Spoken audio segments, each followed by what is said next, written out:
Hello guys, this is actually my first video as far as a project that I'm building out.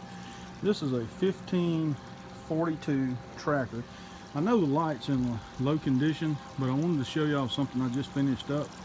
I came in and I carpeted this, and you'll have to excuse the trash. I've got the backlighting and all the electronics I've got to hook up. But I came in and got some nice indoor-outdoor carpet.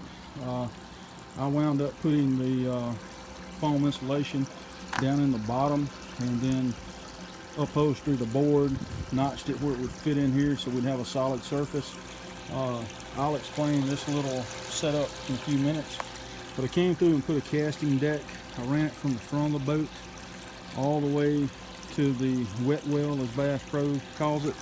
I've still got to finish out the bottom side of my two storage areas here. I went ahead and anchored and used 2x4s and then the strap hangers to build the deck, and it's just relatively light. It's not too heavy. This boat's rated for up to a 25 horsepower, and that's what I'll be running on it.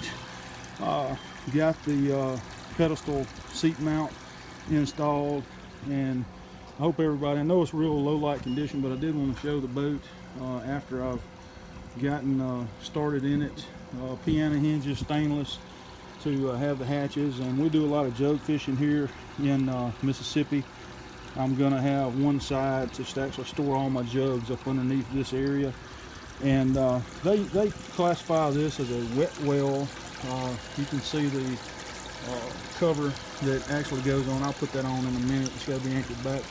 But after I saw everybody's live wells they were doing, we don't specifically utilize, I won't be utilizing a live well for bass fishing or anything like that, but you've got plenty of room to put a cooler to ice your fish down.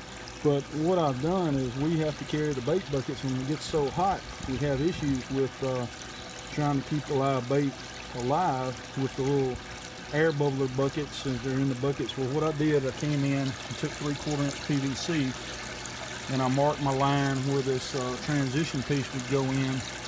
And this wet well, actually I have a little, just a shade under 6 gallons of water in it, and it dropped just a shade when I put the pump in. But this is what Tracker sells as a wet well, not necessarily a live well, but it's got a plug down in it that you can pull and then let it fill up when you're out on the water. Now the neat thing about this, it is kind of relatively small, but it's perfect for a live well for your bait. And inside here it's foam all around it where the seat is foamed in, so that gives it some extra insulation.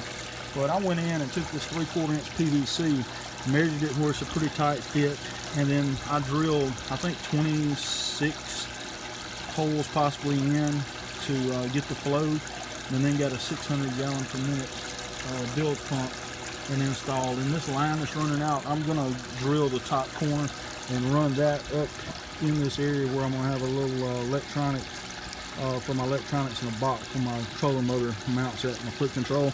But this box will go back on just like this, and then you will have the lid that opens up where you can flip a switch and circulate the water for your bait fish, minnows, goldfish, you know, whatever.